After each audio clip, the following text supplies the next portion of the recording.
After I divorced my ex-husband, I wasn't planning on immediately finding someone new. It just sort of happened. By random chance, I met a man named Lewis at a bar. I was drinking to mourn the end of my marriage. Lewis was sitting near me, saw the look on my face, and bought me a drink. From there, we hit it off. Over the next week or so, we went on a couple dates. However, it seemed like Lewis wanted to take things faster than I did.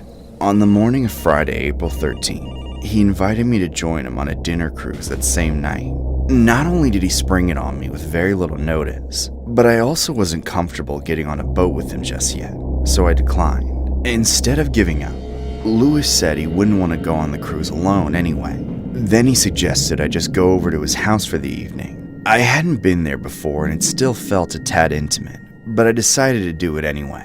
That night I drove to his address. Upon arriving, I noticed that all the lights were off, inside and out, cloaking the house in complete darkness. There was a 2-car garage and a car I didn't recognize parked in the driveway already.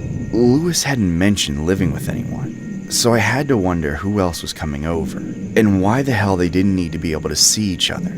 Confused but still willing to follow through, I parked next to the other car, then got out. I noticed a change in the house before I even took 2 steps. The front door was now open, the light above it still unlit, and Lewis was just standing inside, wearing nothing but underwear and an undone robe. The sight made me freeze. I'd only known him for a few days, but this was so unlike the impression I'd gotten from him. A million thoughts ran through my head, the loudest of which was telling me to get back in my car and leave. I wanted to, but Lewis kept waving me over. Something felt off about his smile. It wasn't warm anymore. There was just nothing behind his eyes, or whatever was there. He was trying to hide it. He wouldn't stop waving either. Going against my better judgment, I chose not to be rude. I walked up to the door and said hi, but Lewis didn't say much. He didn't say anything, really. He just kept waving me over, beckoning me inside his home. Reluctantly, I stepped through the door.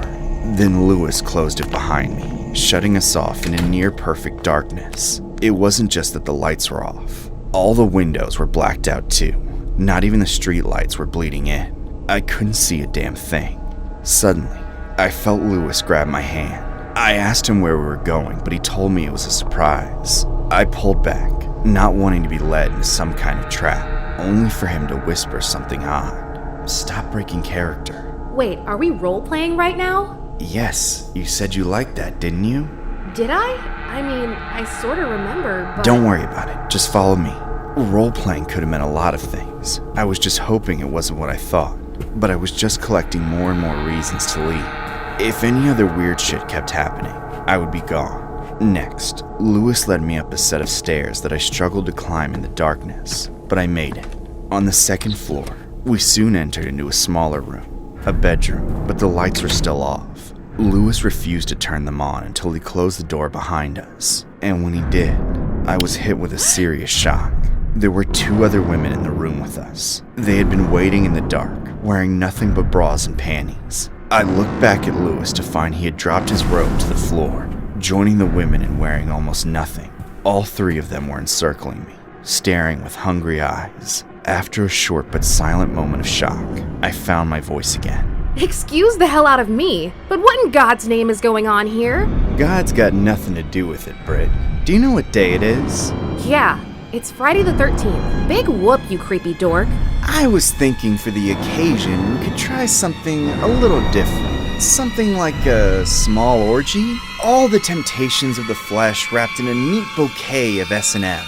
S&M? What's that? Well, the S stands for sadism. Ow! What the hell? Deriving pleasure from inflicting pain. And the M, if I may, is masochism, deriving pleasure from receiving pain. Go ahead, squeeze. Hell no! I'm out! I'm not doing any of this weird, freaky bondage bullshit. You 3 have fun with each other all you want. I'm going home. Lewis, you said this bitch would be cool. Easy, ladies. It's all right. We'll just have to settle for some necrophilia. No!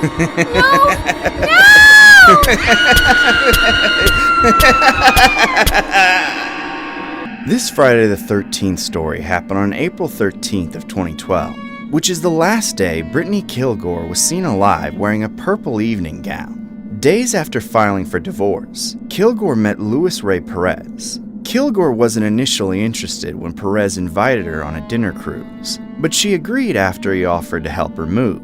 Instead, Perez allegedly took Kilgore back to his place where Grace Marie Maraglino and Jessica Lynn Lopez joined them. 4 days later, Kilgore's body was found. Over the following weeks, Perez, Maraglino, and Lopez were arrested. An investigation uncovered evidence suggesting that the trio were into S&M that crossed a line. It was argued that they murdered Kilgore after she refused to participate. Although they pleaded not guilty, the three were all sentenced to life without parole.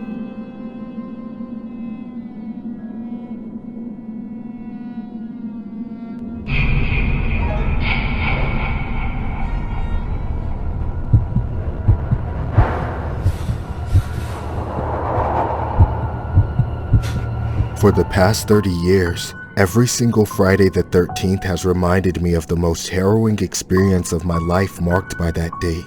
Back then, I was still a young guy at the start of my career as a high school principal, married to a beautiful woman who was pregnant at the time of this happening. At the end of a long school week, my wife and I looked forward to a peaceful, relaxing night in. She made a delicious dinner, while I tried to get ahead on a stack of paperwork I had to do over the weekend. After dinner, we cleaned up together, then sat down on the sofa to catch some primetime television, for it was Friday the 13th. At 8:30 p.m., our television program was interrupted by a knock at the door. I muted the TV. Who could be at the door at this hour? They knocked again. It didn't have any urgency to it. They didn't call us from the other side to identify themselves or state their business. By the third knock, I knew they would not leave on their own. I got up to answer the door, but before opening it, I looked through the peephole to glean a little bit about who this person was. All I saw were yellow eyes, piercing, pressed against the door, unblinking. My wife asked me who was at the door. I looked away from the sulfuric eyes and said I couldn't tell. They were standing too close. Maybe they heard me, because when I looked through the peephole again just a moment later, they had taken a step back, allowing me to see who they truly were. I recognized him, Glenn Milner, an old student of mine from the previous school year, but he graduated. He should have been at least 19 years old by then. What was he doing at his old principal's house in the middle of the night?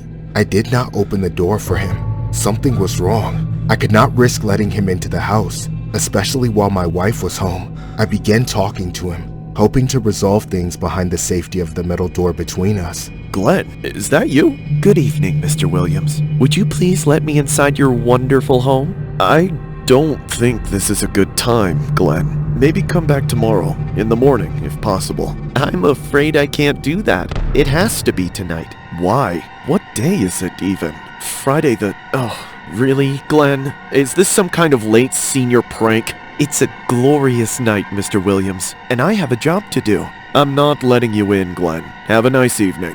I stepped away from the door, looking at my wife with a shrug. She shrugged back. What a weird encounter, we thought together, thinking it was over with. Suddenly, Glenn began banging on the door, shouting curses at us, demanding we let him in. I pointed over my shoulder, signaling for my wife to leave the room in case Glenn managed to break in. Get back here and let me in, you old bastard! Listen up, kid. If you don't get the hell off my stoop, I'll call the... At that point, Glenn raised up a pistol. By the time I recognized what it was, he had already fired it 3 times. Shock took over immediately. I collapsed to the floor, seeing and hearing everything, but not comprehending any of it. I was so confused. I didn't know what the hell was going on, bleeding to death at my own front door. Moments later, my wife rushed back into the room. She crouched over me, screaming and panicking it looked like, with the phone between her ear and shoulder. I could gather that much, but I had no clue what she was doing. Of course, she was saving my life. She slowed the bleeding with her bare hands until the paramedics arrived. Cops swarmed the house too, but Glenn had left the moment he shot me. Killing me was the job apparently, but we'd come to realize I wasn't the only one. That night, Friday 13th, Glenn went on to attack and murder 3 more innocent people, including one of the most promising students at my school. For whatever reason, God chose to spare my life. I was the only one to survive Glenn's crime spree, which he openly admitted to being a satanic ritual.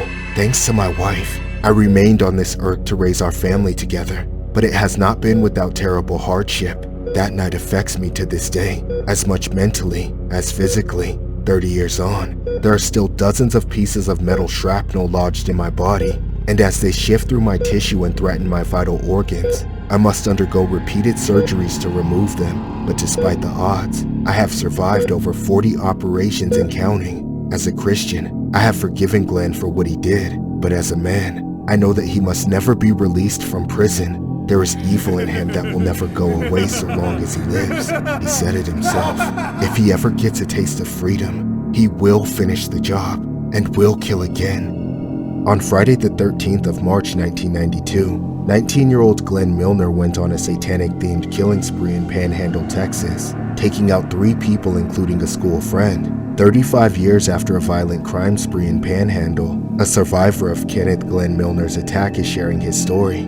I want him to stay there for the rest of his life, and if he gets out, I firmly believe he'll kill again. Psychopaths, they don't change, and that's what he is, said Ken Williams, survivor of the Friday the 13th shooting. On Friday, July 13th in 1990, Kenneth Glenn Milner showed up to the home of Panhandle High School principal, Ken Williams, and when I looked through the peephole, I saw yellow eyes. That's all I saw, and I thought, no, that can't be right. So I kind of blinked my eyes and looked back through, and I saw the yellow eyes again. But then I saw Glenn Milner, the man that was standing there, and he raised it up at that point and shot me through the door, he said. Milner left the home with Williams bleeding on the floor. From there, Milner went on to attack the father of his ex-girlfriend, Jimmy Britton. He slashed Britton's throat and arms with a straight razor. He then took 17-year-old Frankie Garcia to an abandoned barn, where he killed him in a satanic ritual. Milner later confessed to the crimes and was sentenced to life in prison.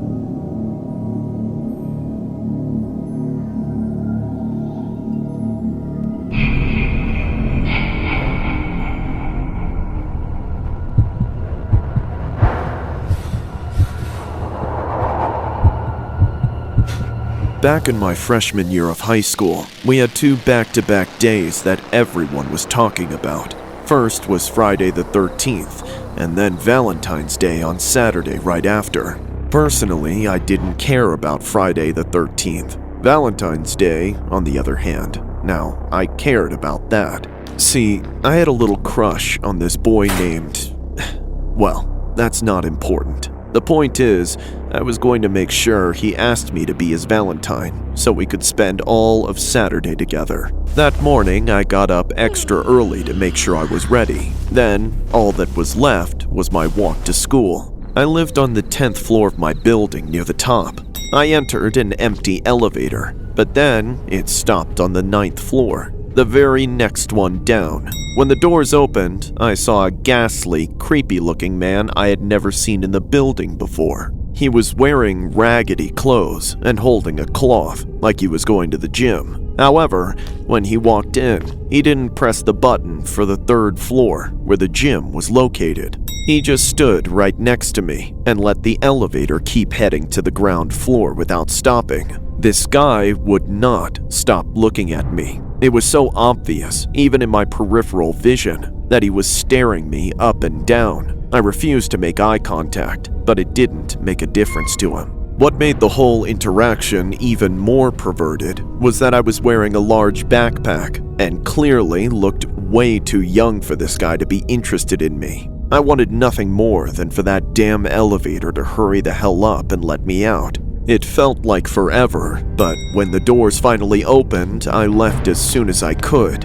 I got out of the building and started making my way towards school faster than I ever had. I didn't take any risky shortcuts though. I stuck to my usual route, where I knew there would be people around. Looking over my shoulder here and there, I could see that same guy following me, keeping up with my pace. I didn't know how else to shake him, but to get where I was going. And as long as he stayed a decent distance behind me, I'd be fine, right? Then I rounded a corner on one of the final stretches. As my luck would have it, I didn't see anyone on this block.